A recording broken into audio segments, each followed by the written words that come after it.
దేవుని పరిశుద్ధమైన అతి శ్రేష్టమైన నామమునకు మహిమ ఘనత ప్రభావములు యుగయుగములు కలుగును గాక. మన ప్రభువును మన ప్రియ రక్షకుడు అయిన మన ప్రభువు అయిన యేసయ్య నామంలో ఈ 50 దినాల ఆత్మీయ కుటుంబ సహవాస కూడికలలో 27వ రోజు ఆయన పాద సన్నిధిలోనికి వచ్చి ఉన్నటువంటి దేవుని బిడ్డలైన మీ అందరిని బట్టి నేను ప్రభువుని స్తుతిస్తున్నాను. మీ అందరికీ ప్రభు అయిన యేసయ్య నామంలో నా ప్రేమ వందనాలు తెలియచేస్తున్నాను. అందరికీ వందనాలండి. యేసయ్య కూడా మరొక్కసారి స్తోత్రాలు చెబుదామా? హల్లెలూయా. దేవనామమున మీకు శుభములు కలుగును గాక. పరిశుద్ధుడైన దేవుడు ప్రతి రాత్రి ఆయన సన్నిధి మనతో ఉంచుతూ ఆయన ప్రసన్నత మన మధ్యలో ఉంచి మనల్ని దర్శిస్తూ ఉన్న రీతిని చూస్తూ ఉన్నప్పుడు ఎంతో నా మట్టుకు నాకు ఆశ్చర్యంగా ఉంది. దానిని బట్టి నేను ప్రభువుని స్తుతిస్తూ ఉన్నాను. ప్రతి రాత్రి దేవుని యొక్క సన్నిధిని నేను అనుభవిస్తూ ఉన్నాను అని విశ్వసించిన వాళ్ళు, అనుభవిస్తున్న వాళ్ళు ప్రభువుని స్తుతించగలరా?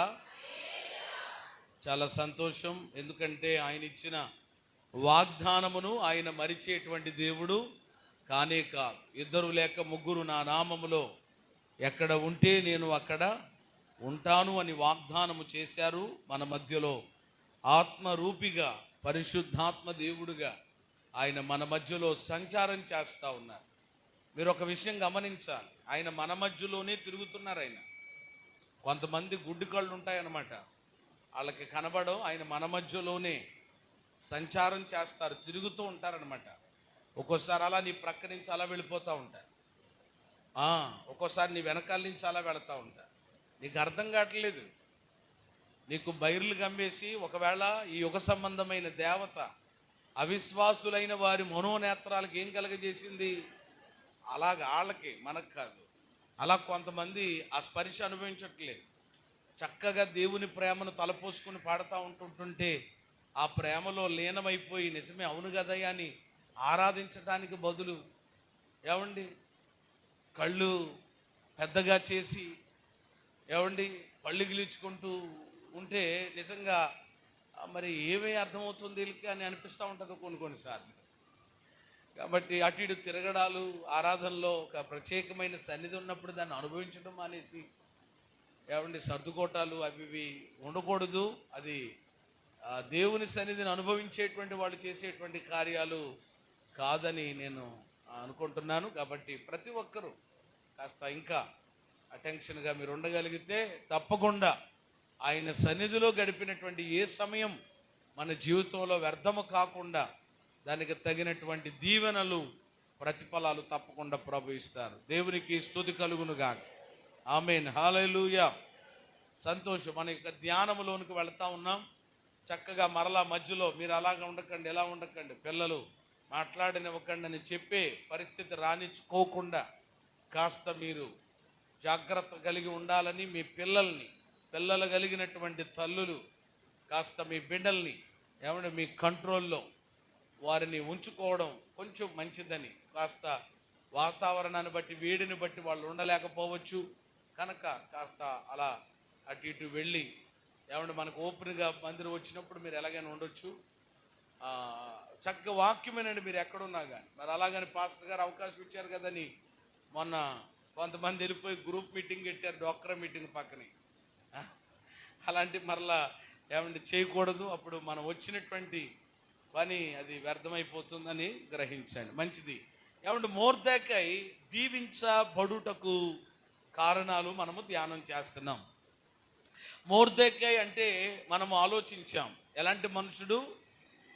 కొద్దిపాటి చిన్నపాటి మనుషుడు. అంటే కొద్దివాడు ఏమయ్యాడు? గొప్పవాడయ్యాడు. ఏమంటే అతని స్థితి, అతని స్థాయి, అతని పరిస్థితిని మనం చూసాం ఎలాంటిదో. అలాంటిది ఒక దేశానికి ప్రధానమంత్రి అంటే మామూలు విషయం కాదు. దేవుడు అంతగా ఆయన్ని దీవించారు. ఏమిటి కారణం అని అంటే మనం ఒక్కొక్కటి ధ్యానం చేస్తున్నాం గడిచిన దినముల నుండి. మొదటిగా అతనిలో మనం చూసిన ఒక మంచి లక్షణం ఏమిటి? దేవుని యందు అది ఏం కలిగిన వాడు? అది భయభక్తులు కలిగిన వాళ్ళను దేవుడు ఎప్పుడు కూడా అలాగా ఉంచడు తక్కువగా. వాళ్ళ స్థాయి, వాళ్ళ పరిస్థితులన్నీ మారుస్తాడు. మొర్దెకై జీవితాన్ని చూసాం మనం. రెండవది, ఏ మనస్సు గలవాడు? మంచి మనస్సు కలిగిన వాడు, దయగలిగిన మనస్సు కలిగిన వాడు. తన గురించి తాను ఆలోచించుకోవడం మాత్రమే కాదు, ఇతరులను గురించి ఆలోచించే ఆ పెద్ద మనసు కలిగిన వాడని చెప్పొచ్చు. స్తోత్రం చెప్పండి. ఏ మనసు అన్నమాట? కొంతమంది చాలా పెద్ద మనసు అండి ఆమెది, లేక పెద్ద చెయ్యండి అని అంటారు కదా, అంటే అలాంటి మనసు కలిగిన వాడని మనం విన్నాం. ఈరోజు కూడా మరికొన్ని విషయాలు నేను మీకు జ్ఞాపకం చేయాలని దేవుని ఆత్మ ద్వారా ప్రేరేపించబడుతున్నాను. త్వరగా కొన్ని విషయాలు మనకున్న సమయంలో చూద్దాం రండి.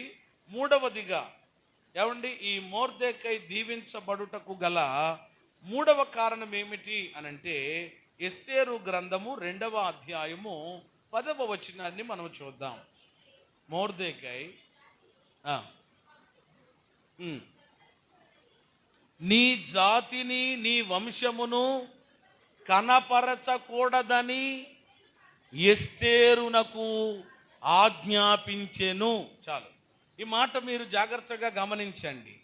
ఎస్తేరమ్మతోటి, అంటే ఇప్పుడు ఎస్తేరు ప్రియమైన దేవుని బిడ్డలారా వెళ్ళబోతా ఉన్నప్పుడు ఆల్రెడీ రాజుగారు ఒక ఆహ్వానం ఇచ్చారు కదా.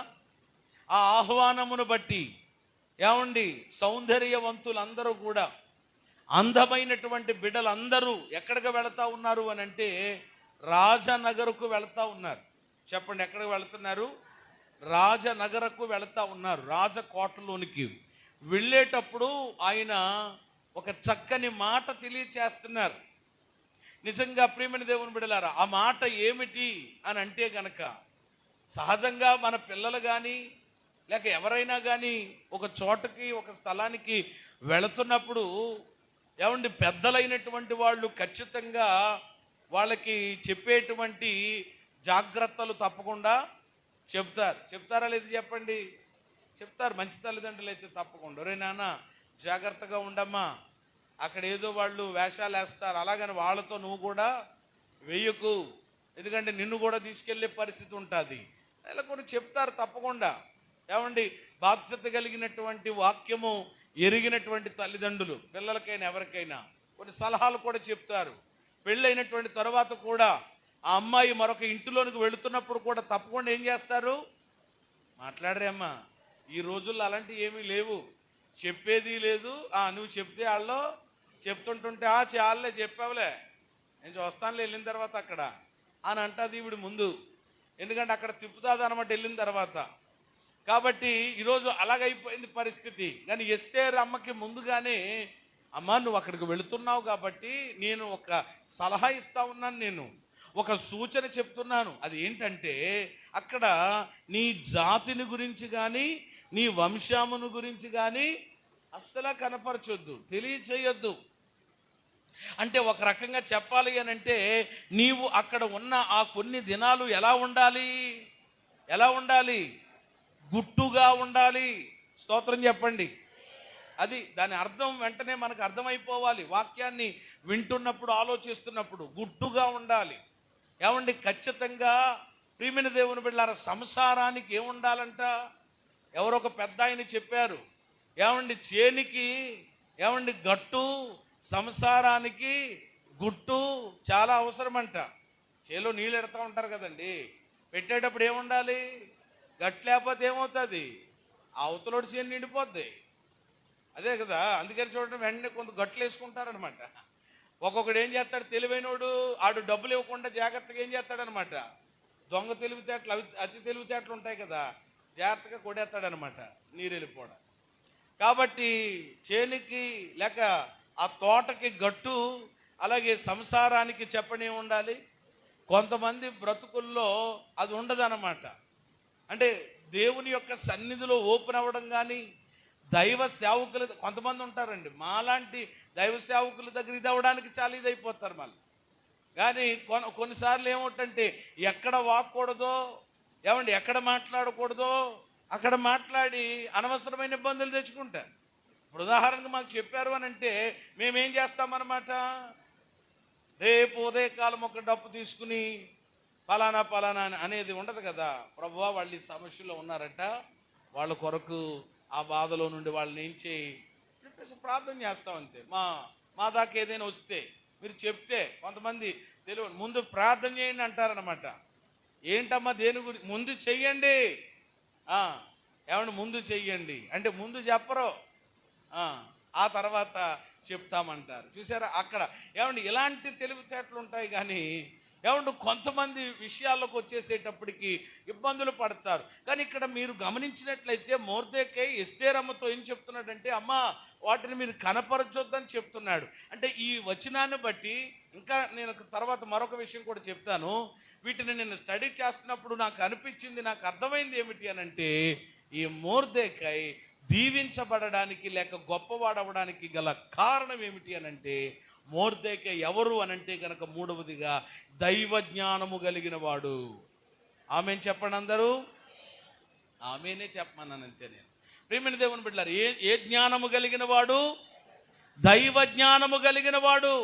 దైవ జ్ఞానము కలిగిన వాడు గనుకనే ఏమంటే బిడ్డ ఏమంటే ఒక స్థలమునకు వెళుతున్నప్పుడు చెప్తున్నాడు, అమ్మా అక్కడ నీ జాతి గురించి కానీ నీ వంశమును గురించి కానీ ఏం చేయొద్దు, అలా మౌనంగా ఎందుకు కనపరచొద్దు అన్నాడు.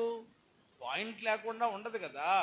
ఎవరైనా ఏదైనా ఒక మంచి మాట చెప్పారు అని అంటే, అమ్మ చెప్పొద్దు మౌనంగా ఉండి అన్నారంటే దాని వెనకాల ఏదో ఉంటుంది. మన వాళ్ళకి కంగారు ఆగదు, ఏ అమ్మ ఎందుకు చెప్పకూడదు, ఎందుకు అనకూడదు, ఒరే తొందరపడకరా సుందరవదన, నీకు తర్వాత చెప్తాను కదా అని అంటారు కొంతమంది. మనకు కంగారు ఎక్కువ మనోళ్ళకి అనమాట. చెప్పే ఇప్పుడు ఈయన చెప్పాడనంటే ఊరకనేనా, ఎందుకు చెప్పాడు అసలు అలాగా మాట అని కనుక మీరు ఆలోచన చేస్తే, ప్రియమైన దేవుని బిడ్డలారా, ఆమె ఇదిగో నీ జాతిని గురించి కానీ వంశముని గురించి చెప్పొద్దు అన్నాడు. ఇవై ఏమిటి అని మనం ఆలోచన చేస్తే అప్పటికి హామాను అనేటువంటి ఎవరు చెప్పండి, శత్రువు. ఆల్రెడీ ముందే చెప్పేశానండి వీళ్ళ యొక్క విధానాలు ఏంటో. శత్రువు లేక విలన్ అనమాట. ఏమండి హామాను అనేటువంటి ఏమండి శత్రువు యూదులను చంపాలి అనేటువంటి ప్రణాళికలు వేసుకుని ఉన్నాడు. ఆల్రెడీ వాడు ప్లాన్స్ వేసుకుని ఉన్నాడు. అందుకని ఏమంటే మన యొక్క జాతి ఏమంటే మన యొక్క మరి ప్రాంతంలో ఉన్నటువంటి ప్రజలందరూ కూడా క్షేమముగా ఉండాలి అని అంటే మన వంశమును గూర్చిన మన జాతిని గురించినటువంటి విషయాలు అక్కడ ఏం చేయకూడదు, మాట్లాడకూడదు. అది ఎందుకంటే మనకి ఇబ్బంది ఉంది. కొన్నిసార్లు అంతే మనకు ప్రమాదం ఉందని ఎరిగినప్పుడు కొన్నిసార్లు మనము మసులుకోవలసినటువంటి విధానం కూడా ఉంది. అందుకని యేసు ప్రభుల వారు సైతం ఆయన ఏమంటే శిష్యుల్ని పరిచర్యకి పంపించేటప్పుడు కూడా ఇదిగో మీరు ఎక్కడికి వెళ్తున్నారో తెలుసా, మీరు ఎక్కడికి వెళ్తున్నారు అనుకుంటున్నారు, తోడేళ్ల మధ్యలోనికి వెళుతున్నారు. ఎలాంటి వాళ్ళ మధ్యలోనికి? అన్ని గొర్రెలు అనుకోవడానికి వీలు లేదండి. ఏమండి అన్ని మందలో అన్నీ కూడా గొర్రెలే ఉండవు. ఆ గొర్రెల మధ్యలోనికి ఉంటాయన్నమాట, తోడేళ్ళు వస్తూ ఉంటాయి, గుంట నక్కలు కొన్ని వస్తూ ఉంటాయి, నక్కి ఉంటాయి అన్నమాట. అన్నీ ఒకటి అనుకోవడానికి ప్రమాదం. కాబట్టి జాగ్రత్త, మిమ్మల్ని నేను తోడేళ్ల మధ్యలోనికి పంపిస్తున్నాను. కాబట్టి మీరు ఎలా ఉండాలి అని అంటే పాము వలె వివేకులను పావురము వలె. అది ఏసై కూడా చెప్పారు చూడండి. అది ఎవరైనా ఖచ్చితంగా చెప్తారండి. ఏమంటే ఆలోచించేటువంటి వాళ్ళు, పెద్ద స్థాయి కలిగిన వాళ్ళు తప్పకుండా చెప్తారు. ఏసై కూడా అదే చెప్పారు శిష్యులకి, నాయన మీరు ఎలా ఉండాలి అని అంటే పాము వలె ఎలా ఉండాలి. అది అంటే పాముకున్నటువంటి చాలా లక్షణాలు ఒక లక్షణం ఏంటి, పాము వివేకం కలిగింది. ఏం కలిగిందండి? పాముకి చాలా వివేకం. చాలాసార్లు మీరు కూడా చూసే ఉంటారు, పాములు వస్తూ ఉంటాయి అక్కడెక్కడి నుంచి కొన్నిసార్లు. ఏమంటే వెంటనే చూసి ఇదిగో పాము ఇక్కడ ఉంది, ఇదిగో ఈ తట్ట కింద ఉంది, బుట్ట కింద ఉంది అని చెప్పేటప్పుడు ఏదని చెప్పి ఒకడు కర్రట్టుకు వస్తాడు కొట్టేద్దామని చెప్పి. ఏమండి ఆ బుట్టో తట్టో అలా లేపేటప్పటికి అక్కడ కూర్చొని ఉంటుందా, నేను ఎక్కడ ఉన్నాను కొట్టేయండి చంపేయండి అని. ఏమవుతుంది? అది ఆ తట్టపుట్ట కింద మళ్ళీ ఏమవుతుంది, మళ్ళీ ఎక్కడో డబ్బా కింద బీరువా కిందకి వెళ్ళిపోతుంది. అంటే అది ఆల్రెడీ నేను వచ్చానని చెప్పి వీళ్ళకి తెలిసిపోయింది, ఒకడు కరెక్ట్గా వచ్చాడు నన్ను చంపేస్తాడని అర్థమైపోయి అది వివేకంతో ఏం చేస్తుంది, నిన్ను ముప్పు తిప్పలు పెట్టి 3 చెరువుల నీళ్లు తాగిస్తుంది. కొన్నిసార్లు దొరికి ఏమన్నా కొట్టే పరిస్థితులు కూడా ఉంటాయనుకోండి. కానీ పాముకి అంటే ఎలా తప్పించుకోవాలా అనేటువంటి వివేకం ఉంటుంది. అలాగే ఈరోజు కూడా దేవుని ప్రజలమైన దేవుని బిడ్డలమైన మనందరికీ కూడా ఈ సేవలో పరిచర్యలో ఉన్నటువంటి మాకైనా ఏమంటే దేవుని ప్రజలుగా దేవుని బిడ్డలుగా ఉన్న మీకైనా మనందరికీ అవసరమైనటువంటిది ఏమిటి అని అంటే దైవజ్ఞానం. హల్లెలూయా. ఏం కలిగి ఉండాలి? దైవజ్ఞానం. కాబట్టి ఇక్కడ ముందుగానే చెప్తున్నాడు అనమాట, ఆ ప్లాన్స్ ఉంటున్నాయి. ఒక రోజు నీవు ఓపెన్ అవ్వాల్సిన పరిస్థితి వస్తుంది, ఓ రోజు నీవు చెప్పాల్సినటువంటి సంగతి వచ్చినప్పుడు అప్పుడు ఖచ్చితంగా చెప్తే కానీ అప్పుడు దాకా మాత్రం అది గుట్టుగా ఉండాలి. ఓ టైం వచ్చింది, ఆ టైం వచ్చినప్పుడు చూడండి, అదే ఎస్తేరు గ్రంథం 8వ అధ్యాయము 3-4 వచ్చిన రాజుగారు అడిగారు నీకేం కావాలి, నువ్వు కోరుకో, నీకు ఏది అడిగితే అది నేను ఇస్తానని. అప్పుడు వెంటనే 3వ వచనంలో మరియు ఎస్తేరు రాజు ఎదుట ఏం చేసుకుని మనవి చేసుకుని అతని పాదాల మీద పడి అగాగీయుడైన హామాను చేసిన కీడును అతడు యూదులకు విరోధముగా తలంచిన యోచనను వ్యర్థపరుచుడని కన్నీళ్లతో అతనిని వేడుకొనగా. ఎవరిని వేడుకొనగా? రాజుగారు. అది టైం వచ్చింది.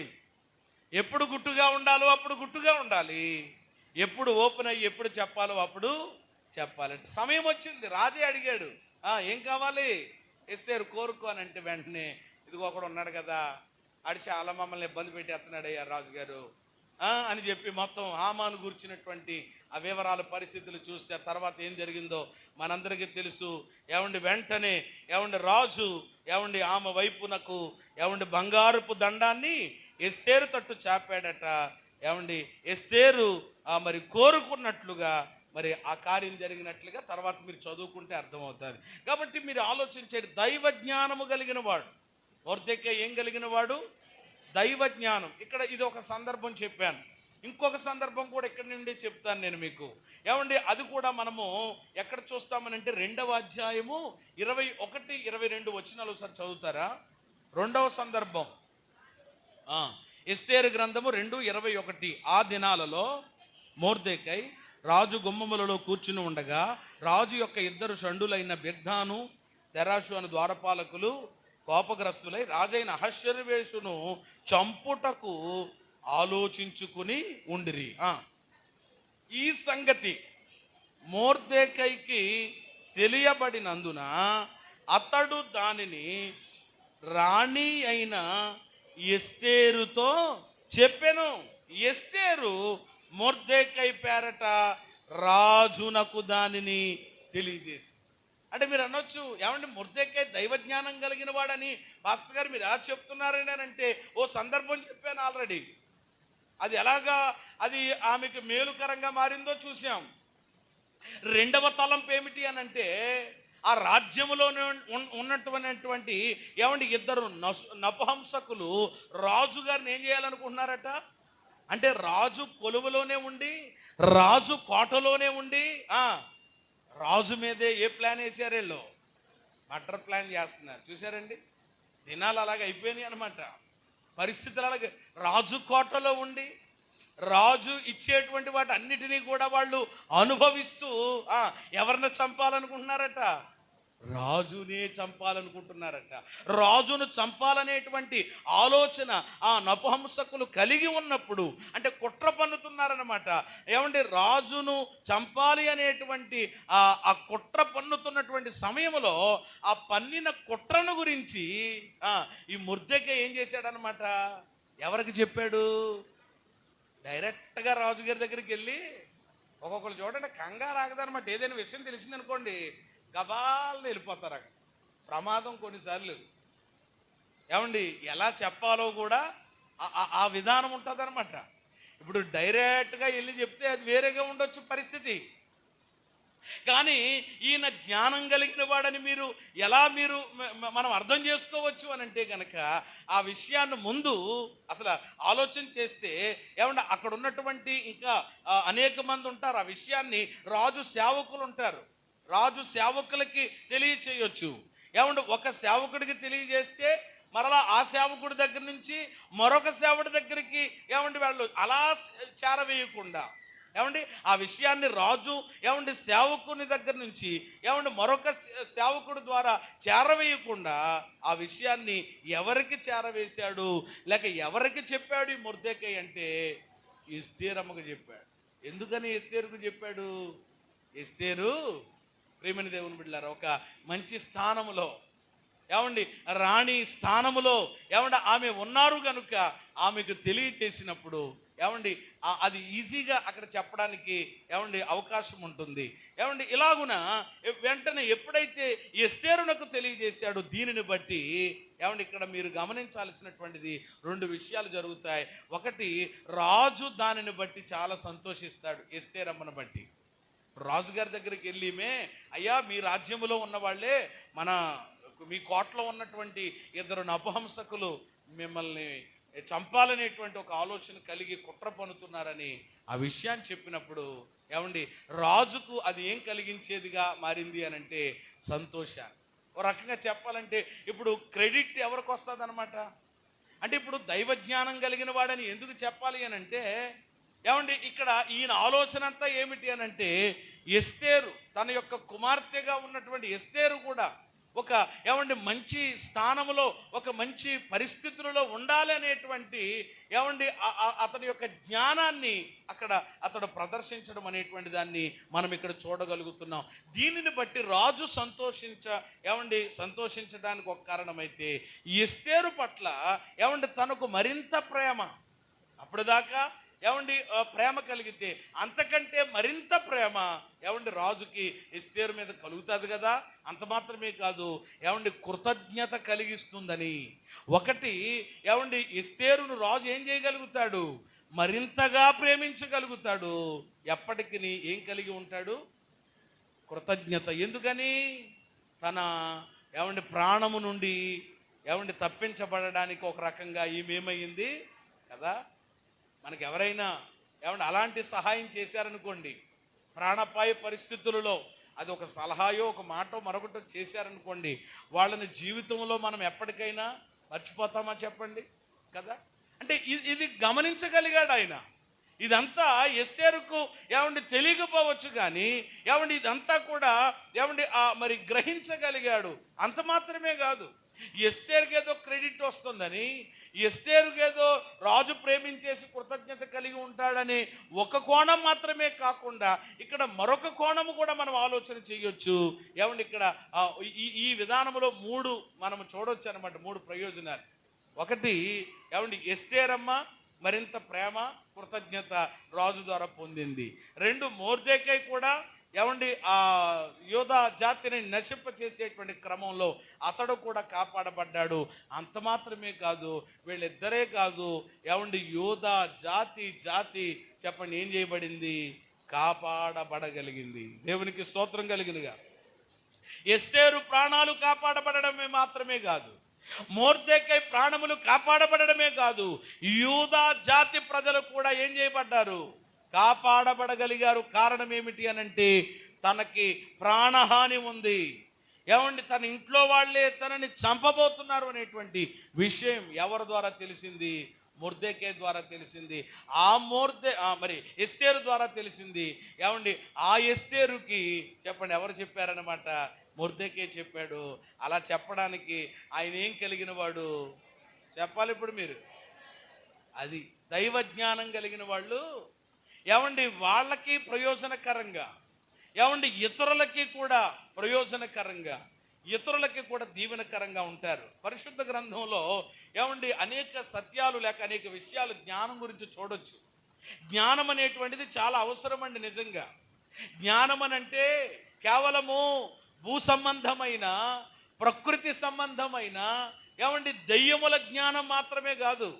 జ్ఞానాల్లో రకాలు ఉన్నాయన్నమాట. 3 మాటలు చెప్పాను ఇక్కడ నేను. ఏమండి భౌతిక సంబంధమైన లేక ప్రకృతి సంబంధమైన దెయ్యముల జ్ఞానం కాదు. ఈరోజు దేవుని పిల్లలు ఏ జ్ఞానము కలిగి ఉండాలి, ఏ జ్ఞానం పొందుకోవాలి చెప్పండి అందరూ? దైవ జ్ఞానం. చెప్పండి, ఏ జ్ఞానం? సొలొమోను ఏ జ్ఞానం పొందుకున్నాడు? సొలొమోను దేవుడిని ఏమడిగాడు? జ్ఞానం అడిగాడు. దేవుడు ఆ జ్ఞానం ఇస్తే ఏమంటే ఆ జ్ఞానము ద్వారా ఆయన చేసినటువంటి పనులు చాలా అద్భుతంగా ఉంటాయి. రాజుల మొదటి గ్రంథం 3:28లో ఆ దేశంలో ఉన్న ప్రజలు రాజుగారు ఎలాంటి జ్ఞానం కలిగిన వాడు అని గుర్తించారో చదవండి ఒకసారి. మొదటి రాజులు 3:28. అంతటా ఇశ్రాయేలీలందరూ తీర్పుల గురించి విని న్యాయాన్ని విచారించే అందు రాజు దైవ జ్ఞానము పొందినవాడని. అది చూసారా, ఇశ్రాయేలీలు ప్రజలందరూ ఏమంటే సొలొమోను రాజు ఎలాంటి జ్ఞానం కలిగిన వాడని గ్రహించారట. హలో, అది కొంతమందికి మిడిమిడి జ్ఞానం ఉంటుంది, ఏమంటే లోక జ్ఞానం ఉంటుంది, ఏమంటే కంప్యూటర్ జ్ఞానం ఉంటుంది. ఒక్కొక్కళ్ళు అంటారనమాట, తలకాయ తీసి ఏం చేస్తాడట, తలకాయ పెట్టేస్తాడట, ఆవలిస్తే ఏం చేస్తాడట, వేగులు అంటారు చూడండి. అది ఈ లోక సంబంధమైన వట్టి జ్ఞానం. అది కాదు మనం కలిగి ఉండాల్సింది, అది కాదు మన పిల్లలకు నేర్పాల్సింది.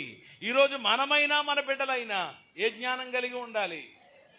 ఈరోజు దైవ జ్ఞానము కలిగినటువంటి వాళ్ళు తక్కువైపోతున్నారండి. దైవ జ్ఞానం అనేటువంటిది చాలా అవసరం. ఆ దైవ జ్ఞానాన్ని మనము ఖచ్చితంగా కలిగి ఉండాలి. జ్ఞానము కలిగి ఉండడం ద్వారా ఎన్నో ప్రయోజనాలు ఉంటాయి.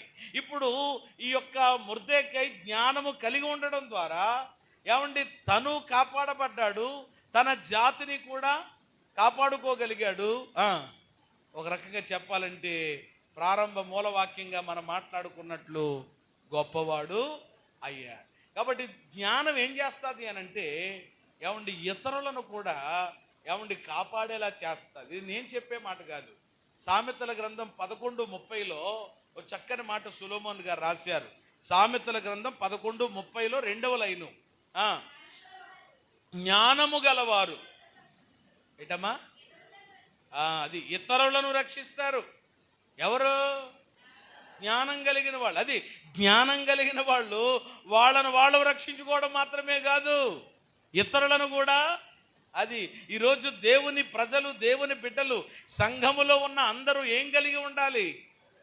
అది కొంతమంది సంవత్సరాలుగా ఏమండి వస్తూ ఉంటారు, ఏమండి మందిరానికి వెళుతూ ఉంటారు, కానీ జ్ఞానము చేత ఏమండి ఎవరిని కూడా. అందుకని అపోస్తలుడైన పౌలు గారు కూడా చదవద్దు అన్ని చెప్పడానికి సమయం లేదు, కానీ ఏమండి ఓ స్త్రీ, ఇదిగో నీ భర్తను జ్ఞానంతో నీవు రక్షించుకోలేవా అని ప్రశ్నించాడనమాట.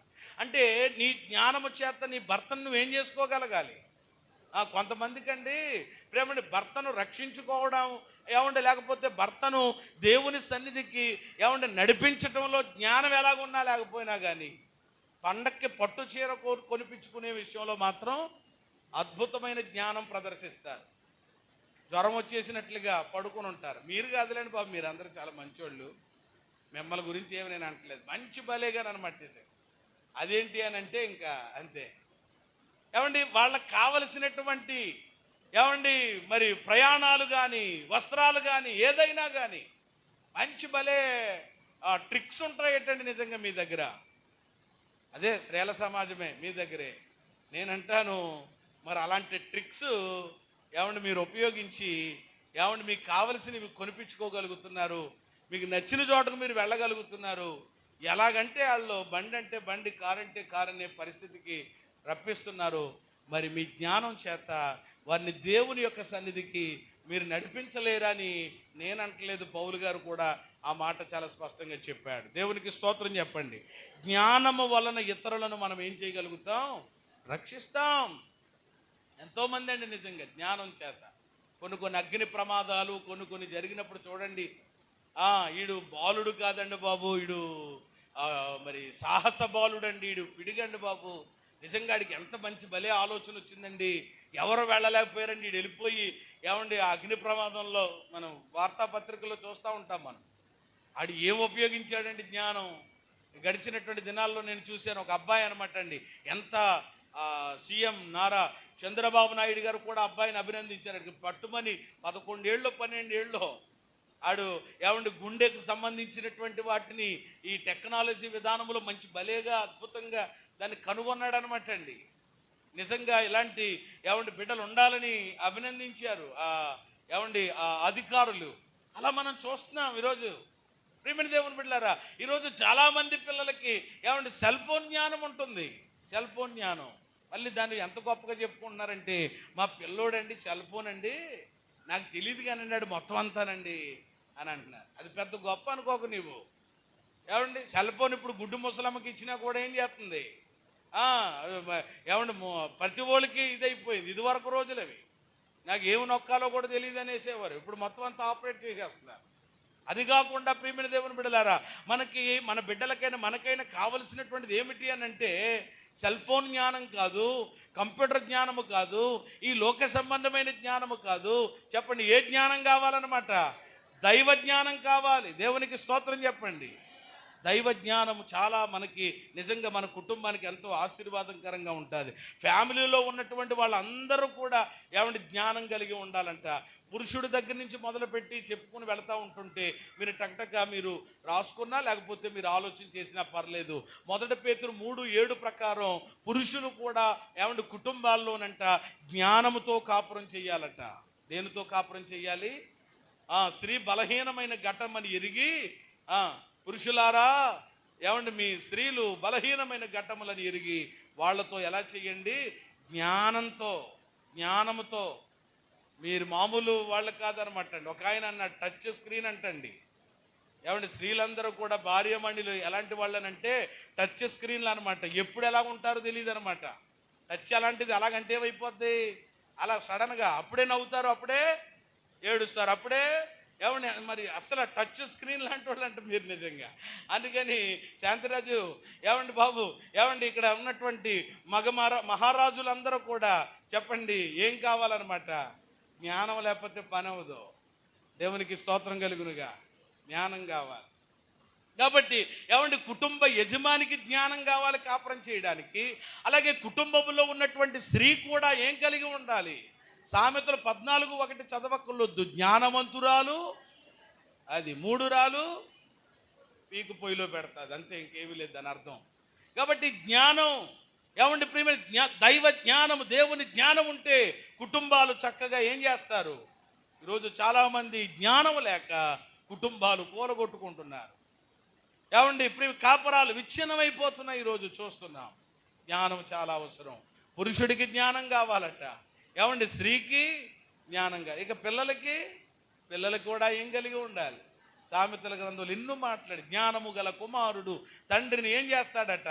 సంతోష పెడతాడు. బుద్ధి లేని కుమారుడు ఏం చేస్తాడట? ఎన్నున్నాయి ఇలాగా. పిల్లలకి కూడా నేను ఇంకా అన్నీ కలుపుకుని చెప్పుకుంటే కనుక అందరూ ఏమి కలిగి ఉండాలి? జ్ఞానం. నిజంగా మనము జ్ఞానము కలిగి ఉంటే ఆ దైవ జ్ఞానమే మనలను ఒక ఉన్నతమైనటువంటి స్థితికి తీసుకుని వెళుతుంది. హల్లెలూయా. అందుకని చూడండి, ఎవరైనా ఫెయిల్ అయ్యారనుకోండి, ఎవరైనా ఎందులోనైనా ఇబ్బంది పడ్డారనుకోండి, వెంటనే ఏమంటారు? జ్ఞానం లేకుండా చేసుకున్నాడని బాబు, ఎంత ఇదిగా మరి ఇదయ్యాడు, అలాగ పాపం అనవసరంగానండి అని ఎలా చూసారా? అందుకని ఈరోజు ప్రియమైన దేవుని బిడ్డలారా, మనము అభివృద్ధి చెందడానికైనా ఆశీర్వదించబడడానికైనా దేనికైనప్పటికీ కూడా జ్ఞానం అనేది అవసరం. ఏ జ్ఞానం అది? అది దేవుని జ్ఞానం. మరలా మన మిడిమిడి జ్ఞానంగా మన జ్ఞానం ఏ పాటిది? అసలు ఆలోచన చేయండి. ఒకవేళ లేకపోతేనంటే దేవుడు ఎంత గొప్పగా చెప్పాడండి. యాకోబు 1:6 ప్రకారం మీలో ఎవరికైనా ఏం చేయాలి? పుస్తకాలు చదవాలి. లేకపోతే గూగుల్ని అడగాలి. ఇప్పుడంతే ఈరోజు ప్రతిదాని దీని మీదే టెక్నాలజీ మీద ఆధారపడిపోతున్నారు చాలామంది. జ్ఞానం కొదువుగా ఉంటే ఎవరిని అడగాలట? జ్ఞానం ఇచ్చే దేవుణ్ణి అడగాలి. అడిగితే దేవుడు తప్పకుండా ఇస్తాడు. ఆ జ్ఞానం ద్వారా మన కుటుంబాలు మన బిడ్డలు ఎంతో ఆశీర్వాదకరంగా ఉంటారు. చేతులెత్తి స్తోత్రం చెప్పండి. ఇప్పుడు మొర్దెకై గొప్పవాడవడానికి అతడు ఏమి కలిగిన వాడు? దైవ జ్ఞానము నొందినవాడు. ఈరోజు ఆ దైవ జ్ఞానం ఉందా? ఆలోచన చేయండి. ఏమంటే 4వ మాట కూడా చెప్పి నేను ప్రార్థన చేస్తాను. 4వ మాట చెప్పి సమయానికి నేను ముగిస్తాను. 3వ అధ్యాయము 2వ వచనం చదవండి ఒకసారి. 4వది, ఈ మొర్దెకై గొప్పవాడు అవడానికి గల 4వ కారణము కాబట్టి రాజు ఆజ్ఞానుసారంగా మోకాళ్ళుని హామానునకు నమస్కరించిరి. అయితే మొర్దెకై వంగకయు నమస్కారము చేయకయు ఉండగా, రాజు గుమ్మం దగ్గర ఉన్న రాజసేవకులు, నువ్వు రాజుగారి యొక్క ఆజ్ఞను ఎందుకు మీరుతున్నావు? ఈ ప్రకారముగా వారు ప్రతిదినం అతనితో చెప్పి వస్తూ ఉన్నప్పటికీ వారి మాట చెవిని పెట్టకపోయినను చూద్దాము రండని తెలిపిరి. ఎలయనగా వారు, నేను యూదుడను గనుక ఆ పని చేయజాలనని వారితో చెప్పి ఉండెను. 5వ వచనం, మొర్దెకై వంగకయు నమస్కరింపకయు ఉండుట హామాను చూచినప్పుడు చాలా కోపం వచ్చింది మనవుడికి. ఇక్కడ ఈ వచనాలను బట్టి మీరు ఏం అర్థం చేసుకోవాలి అని అంటే, ఏమంటే మొర్దెకై గొప్పవాడు అవడానికి గల 4వ కారణం ఏంటంటే, ఇతడు ఎవరికీ వంగలేదు. ఇతడు ఎవరికి కూడా, ఇక్కడ హామాన్ అనేవాడు అక్కడ ఉన్నాడు. వీడు రాజుగారు ఏదో ఒక ఏమంటే పదవి ఇచ్చి హోదా ఇస్తే ఇంకా ఇప్పుడు వీడు గడగడలాడిచ్చేస్తున్నాడు అందరినీ అనమాట. అందరూ వీడికి భయపడిపోతున్నారు.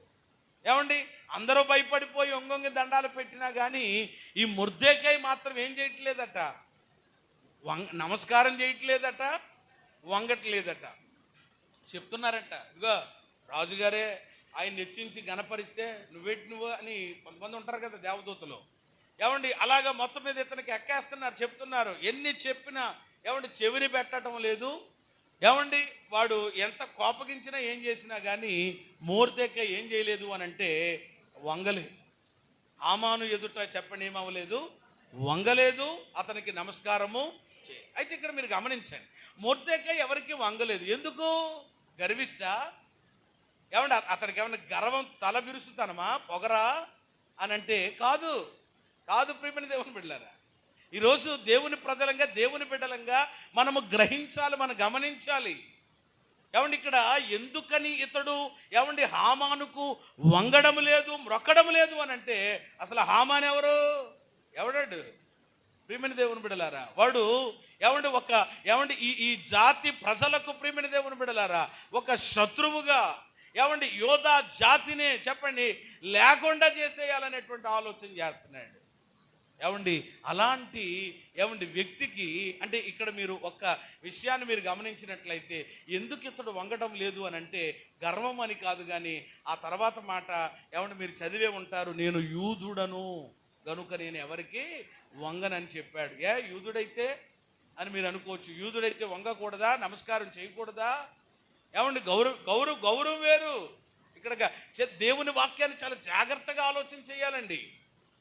ఏమండి, ఎవరిని ప్రేమించాలో వాళ్ళని ప్రేమించాలి, ఎవరిని సన్మానించాలో వాళ్ళని సన్మానించాలి, ఎవరికి ఇచ్చే మర్యాద వాళ్ళకి ఇవ్వాలి. కానీ ఇక్కడ యూదుడను కనుక ఆ పని నేను చేయకూడదు అని అంటే దాని అర్థం ఏంటి? ఆల్రెడీ యూదుడు అంటేనే మనకి అర్థం ఏంటో తెలిసేసుకున్నాం ఆల్రెడీ. ఏం కలిగిన వాడు? పాయింట్కి వస్తున్నాను. ప్రియమైన దేవుని బిడ్డలారా, ఎందుకని ఇతడు వంగడం లేదు, లొంగడం లేదు అని అంటే, దేవునికి భయపడేవాడు దేనికి భయపడడు, ఎవరికి భయపడడు, ఎవరికి నమస్కరించడు. దేవునికి స్తోత్రం కలిగింది. ఎవరికి భయపడేవాడు? ఇతడు దేవుని యందు భయభక్తులు కలిగిన వాడు కనుక ఎవరికి ఏం చేయాల్సిన పని లేదు, వంగాల్సిన లొంగాల్సిన పని లేదు. చూడండి, కొంతమంది ఉంటారు ఇక ఎంత ఏమండి దేవుని గురించి తెలిసిన ఏం చేసినా టైం వచ్చింది అనుకోండి, ఇంక వాళ్ళు ఏం చెప్తే చేస్తూ ఉంటారు.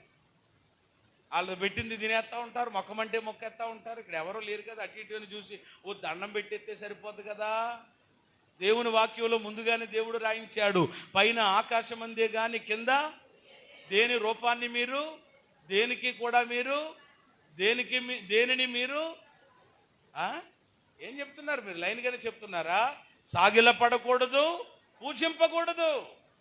దేవుడు చెప్పాడు, మనము మొక్కితే, మనము నమస్కారము చేస్తే, మనము వంగితే చెప్పండి ఎక్కడ వంగాలన్నమాట. ప్రతి మోకాలు ఎక్కడ వంగాలి? ప్రతి పనికిమాలోడి దగ్గర మనం వంగాల్సిన కొంతమంది గౌరవించండి, పర్లేదు. అధికారుల దగ్గరికి వెళ్తామా, నమస్తే సార్, సెల్యూట్ చేయొచ్చు చక్కగా, అంతేగాని ఒక్కొక్కరు చూడండి పొలోమని వెళ్ళిపోయిన వెంటనే కాళ్ళ మీద పడిపోతారు. వెళ్ళిపోయి ఎమ్మెల్యే గారు వస్తున్నారు అని అంటే వస్తారు. ఎవరు ఎందుకు రారు? వాళ్ళ టైంలో వాళ్ళు వస్తారు. వచ్చినప్పుడు చక్కగా వందనాలను ఏదో మొత్తం అంతే. అంతేగాని పడిపోవడం వల్ల ఏంటి నీకు? ఏమంటే కొంతమంది ఇలాగా ఈరోజు దేవుని పిల్లలుగా మన యొక్క స్టాండర్డ్, మన యొక్క స్థితి, మన యొక్క దేవుడు మనకి ఇచ్చినటువంటి కృప ఆధిక్యత ఏంటో మనం ఎరగాలి. ఏమంటే ఆయనను నమ్మినటువంటి మనము చెప్పండి ఎవరికి కూడా వంగ అవలసినటువంటి అవసరత లేదు. ఎవరి కాళ్ళు కూడా పట్టుకోవాల్సిన పని లేదు. చెప్పండి ఎవరి కాళ్ళు? కొంతమంది దేవుని కాళ్ళు పట్టుకోరు కానీ అందరి కాళ్ళు పట్టుకుంటారు. చేతులు అట్టేసుకుని ఇవి కాళ్ళు అనుకోండి అంటారు. మళ్ళా ఏమంటే ఎలా అనుకుంటారు? కాబట్టి ఇలాగ ఈరోజు నిజంగా దేవుని మీద పరిపూర్ణంగా ఆధారపడితే, దేవుని యందు మనం విశ్వాసం ఉంచితే మనము నిబ్బరంగా ఉండగలుగుతాం. ఎవరికి కూడా మనము లొంగిపోవలసినటువంటి పని లేనే లేదు. ప్రభువు మీద విశ్వాసం కలిగి ఉంటే ఎవరికి కూడా మొక్కవలసినటువంటి పని లేదు. మోర్దెకై గొప్పవాడవడానికి దేవునికి తప్ప ఎవరికి అతడు వంగలేదు, లొంగలేదు, కాంప్రమైజ్ కాలేదు. దేవునికి స్తోత్రం చెప్పండి. షడ్రక మేషకులు అబేద్నెగోలు కూడా అదే చేశారు. రాజుగారు బొమ్మను నిలబెట్టి దండం పెట్టమన్నప్పటికీ అవసరమైతే అగ్నిగుండంలోనికి వెళతాం తప్ప మీరు నిలబెట్టించిన బొమ్మకి ఏం చెయ్యం అన్నారు వాళ్ళు. అలా ఉండాలండి దేవుడి కొరకు రోషంగా ఉంటే. అంతేగాని మా వాళ్ళు ఏమనుకుంటారో, మా అన్న ఏమంటాడో, మా చిన్నాన్న ఏమంటాడు ఆడేమన్నా తీసుకెళ్తాడో నిన్ను పరలోకానికి? ఆడే వెళ్తాడో లేదో గ్యారంటీ లేనప్పుడు అందుకని కొంతమంది వీళ్ళ మీద తోసేసి తప్పించుకుని వాళ్ళు అలాగన్నారండి, పాస్టర్ గారు వీళ్ళు ఎలాగన్నారండి, పెట్టుకోమన్నారు కాబట్టి పెట్టుకున్నానండి, లేకపోతే అసలు నాకేమీ లేదండి. ఈవిడికి అసలు ఎప్పటి నుంచో సంబరం, పెట్టుకోవాలని, కట్టుకోవాలని, తిప్పుకోవాలని, ఏదో చెయ్యాలని. కాబట్టి వాళ్ళ మీద వీళ్ళ మీద తొయ్యొద్దు అనవసరంగా. నీకు ఒక స్టాండర్డ్ ఉండాలి కదా, నీకు ఒక ఒక నిబద్ధత అనేటువంటిది ఉంటుంది కదా, నీకంటూ ఏదో ఒక తీర్మానం ఉంటుంది కదా. అంతేగాని నువ్వు చేసిందంతా చేసేసి, నువ్వు ఆ కార్యక్రమంలో నీ ఇష్టానుసారంగా చేసేసి అలాగండి ఎలాగండి ఎందుకు వచ్చింది అది?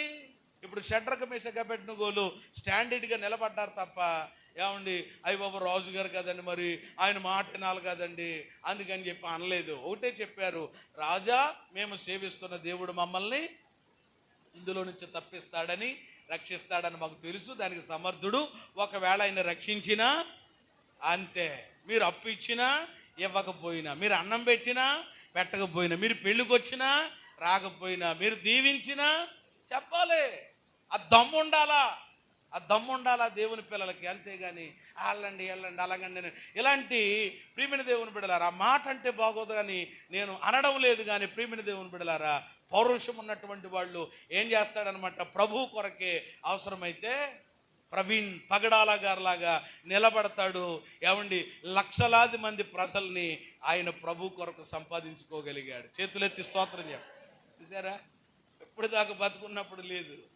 ఈరోజు ప్రియమైనది లక్షల మంది అక్కడ ట్రాఫిక్ కూడా ఎవరు కూడా క్లియర్ చేయలేకపోయారు పోలీసులు సైడ్. ప్రభు కొరకు అలా మనం నిలబడాలి. ఎవరికి ప్రియమైనది పోతే పోతుంది, ఇదేమి లేదు. అసలైనటువంటి జీవితం అక్కడ ప్రియమైనది. ఆఖరికి వాళ్ళ భార్య కూడా ఎంత అద్భుతమైనటువంటి స్టేట్మెంట్ ఇచ్చిందండి. నిజంగా ఆ స్టేట్మెంట్ని బట్టి నేను ఎంతో చాలా ఇదైపోయాను. నా భర్త ప్రభు కొరకైనా చేయాల్సిన పని అంతా కూడా ఇక్కడ చేసుకుని ముగించుకుని అక్కడికి వెళ్ళిపోయాడు. నాకు ఎటువంటి ఇది లేదు. చూసారా, ఈరోజు ప్రియమైన దేవుని బిడ్డలారా, నేను ఈ వాక్యాన్ని ప్రిపేర్ చేసుకుంటున్నప్పుడు లేక సిద్ధపరచుకుంటున్నప్పుడు గొప్పగా చెప్పట్లేదు, కానీ ఇది నా స్టేట్మెంట్గా నేను చెప్తున్నాను. ఇది ఈ ప్రసంగంలో ప్రియమైన దేవుని బిడ్డలారా, పరిశుద్ధాత్ముడు ఇచ్చిన ప్రేరణను బట్టి నేను చెప్తున్నాను. అదేంటంటే, దేవునికి భయపడేవాడు దేనికి భయపడడు, ఎవరికి భయపడడు, ఎవరికి ఏమవడు చెప్పండి, వంగడు లొంగడు. అంతేకాదు, ఇంకొక మాట కూడా చెప్తాను ఇక్కడ, ఇది నా స్టేట్మెంట్గా చెప్తున్నాను. దేవునికి భయపడని వాడు అన్నింటికీ భయపడిపోతాడు. అందరి కాళ్ళు పట్టుకుంటాడు. ఎవరు? దేవునికి భయపడనివాడు. అది భయపడేవాడైతే నా ప్రభు ఉన్నాడండి, ఆయన నన్ను తప్పిస్తాడు, ఏదైనా చేస్తాడో, నేను ఆయన కొరకే, మీరు చెప్తున్నారని చెప్పి మీరు అనమంటే నేను అంటానా, మీరు రమ్మంటే నేను వస్తానా, మీరు చేయమంటే చేయను, పేక తెగిపోయినా పర్లేదని నిలబడతాడు. కానీ దేవునికి భయపడిన వాడు అన్నిటికీ భయపడిపోతాడు. కొంతమంది ఉంటారండి, అదేంటో తెలీదు. ఏమంటే దేవుడికి భయపడ్డ కానీ ఇంట్లో వాళ్ళు ఆలయాలకు గడగడలాడిపోతారు. అలా ఏంటో మరి పెద్ద ఏంటి ప్రియమైన దేవుని బిడ్డలారా, మనిషి అల్పం. ఏమంటే తృణమాత్రుడగు నరునికి చెప్పండి, మనం ఏమవ్వక్కర్లేదు. అసలు భయపడితే ఎవరికి భయపడాలంట? ఏమండి నరకములో, ప్రియమైన దేవుని బిడ్డలారా, మత్తయి సువార్తలో చాలా అద్భుతంగా ఉంటుందండి అన్నమాట. ఏమండి ఆత్మను చంపనేరక దేహమును చంపు వారికి ఏమవ్వకండి, భయపడకండి. ఆత్మను దేహమును నరకములో పడవేయగలిగిన దేవునికే భయపడండి. స్తోత్రం చెప్పండి. వీళ్ళ మహా అయితే ఎవరు దేన్ని చంపుతారండి? ఏమండి ఇప్పుడు ప్రవీణ్ గారిని ఏం చంపారు అని అంటే దేహాన్ని చంపారు, కానీ ఆత్మను చంపగలిగారా? ఆత్మ ఎక్కడుంది? అబ్బా, పరలోకంలో ఎంత ఆనందంగా అద్భుతంగా ఉన్నాడు ఆయన. అసలు అద్భుతమైనటువంటి నాట్యం ఆడుతూ ఆనందిస్తున్నాడు. దేహాన్ని చంపుతారేమో వీళ్ళు మనుషులు, మాటలతో మన యొక్క మనస్సును చంపగలరేమో వీళ్ళు, కానీ ఆత్మను ఏం చేయలేరు, ఎవరు చంపలేరు. కాబట్టి భయపడితే ఎవరికి భయపడాలి? ఆత్మను చెప్పండి, దేహాన్ని కూడా పట్టుకెళ్ళి నరకంలో పడేయగలడు.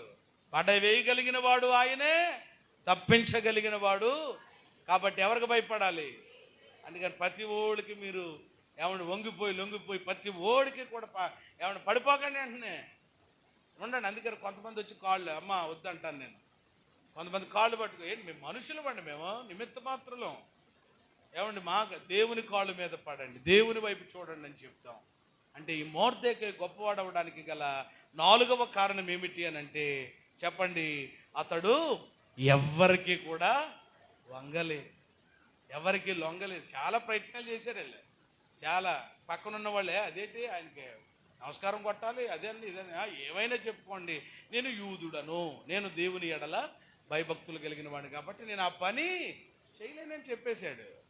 దేవుడి కొరకు రోషంగా నిలబడ్డాడు. దేవుడి కొరకు నిలబడిన వాళ్ళని దేవుడు తప్పకుండా ఎక్కడ పెట్టాలో ఎక్కడ ఉంచాలో తప్పకుండా అక్కడ ఉంచుతాడంటే రాజీ పడిపోయి జారిపోయి వాళ్ళకి భయపడిపోయి ఏమండి ప్రభుత్వానికో మనుషులకో వాళ్ళు ఏదో చేసేసేటట్లుగా చేస్తే ఏమీ ఉండదన్నమాట, అంత నష్టపోవడమే. కాబట్టి ఈరోజు ప్రియమైన దేవుని బిడ్డలారా, నువ్వు ఎవరికి భయపడుతున్నావు? దేవునికా, లేకపోతే దేవుడు ఏమండి చేతులతో చేసినటువంటి మనిషిగా? ఒకసారి ఆలోచన చేద్దాం. మొర్దెకై గొప్పవాడవడానికి మొదటి కారణం చెప్పండి. రెండవది మంచి మనసు గలవాడు, మూడవది దైవ జ్ఞానం గలవాడు, నాలుగవది ఎవ్వరికి వంగనివాడు.